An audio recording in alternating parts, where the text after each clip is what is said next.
ایک دفعہ کا ذکر ہے کہ کسی شہر میں ایک بادشاہ حکومت کرتا تھا۔ اس کی 3 بیٹیاں تھیں۔ تینوں کی عادتیں ایک دوسرے سے بہت مختلف تھی۔ سب سے چھوٹی بیٹی تو بہت غصے والی تھی۔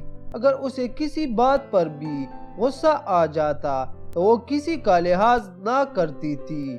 بادشاہ اس کی یہ عادت کو لے کر بہت پریشان تھا۔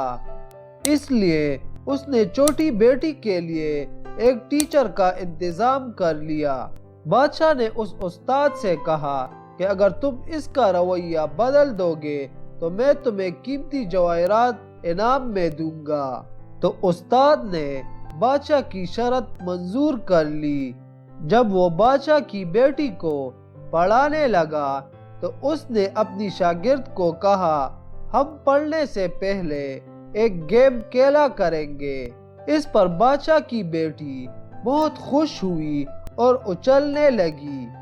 تو استاد بادشاہ کی بیٹی کو ایک دیوار کے پاس لے گیا اور کہا کہ آئندہ سے جب بھی آپ کو غصہ آئے تو آپ اس دیوار پر ایک کیل ٹونک دینا۔ اس کے بعد جب بھی بادشاہ کی بیٹی کو غصہ آتا تو وہ ایک کیل دیوار پر ٹونک آتی۔ اس طرح وقت گزرتا گیا اور دیوار پر کیلوں کی تعداد بڑھنے لگی۔ ایک دن اس نے سوچا کہ دیوار پر تو کیل ٹونکنا بہت مشکل ہے، اس سے تو بہتر ہے مجھے جب بھی غصہ آئے میں برداشت کر لوں۔ کیل ٹونکنے سے تو میری بہت انرجی استعمال ہوتی ہے۔ جب اس نے یہ بات محسوس کی تو سارا قصہ استاد کو بیان کیا۔ تو اس پر استاد نے کہا کہ اگر تم کیل نہیں ٹونکنا چاہتی تو ایسا کرو، جس دن بھی تمہیں غصہ بالکل نہ آئے تو ایک ایک کر کے سارے کیل دیوار سے اتار دینا۔ بادشاہ کی بیٹی نے بالکل ایسا ہی کیا اور کیل اتارتے اتارتے ساری دیوار خالی کر دی۔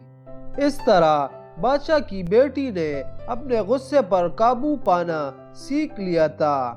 جب دیوار خالی ہو گئی تو اس نے دیوار اپنے استاد کو دکھائی۔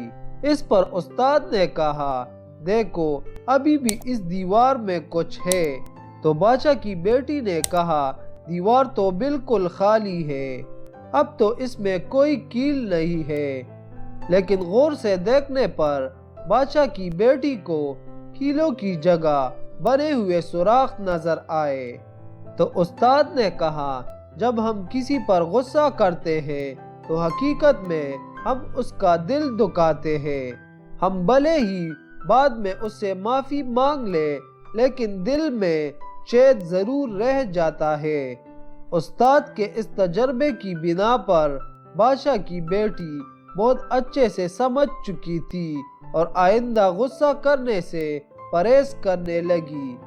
جب بادشاہ نے اپنی بیٹی کا بدلتا ہوا رویہ دیکھا تو وہ بالکل حیران رہ گیا اور اس نے حکم دیا کہ فوراً استاد کو بہت سارے قیمتی جواہرات انعام میں دے دیے جائے۔ تو پیارے دوستو، یہ تھی آج کی کہانی۔ آج کی کہانی آپ کو کیسے لگی کمنٹ میں اپنی رائے کا اظہار ضرور کریں، اور مزید اچھی کہانیاں دیکھنے کے لیے چینل کو سبسکرائب کریں اور ساتھ بیل آئیکن دبانا مت بھولیے۔ تو چلیے پھر ملتے ہیں ایک اور نئی اچھی کہانی کے ساتھ۔ شکریہ۔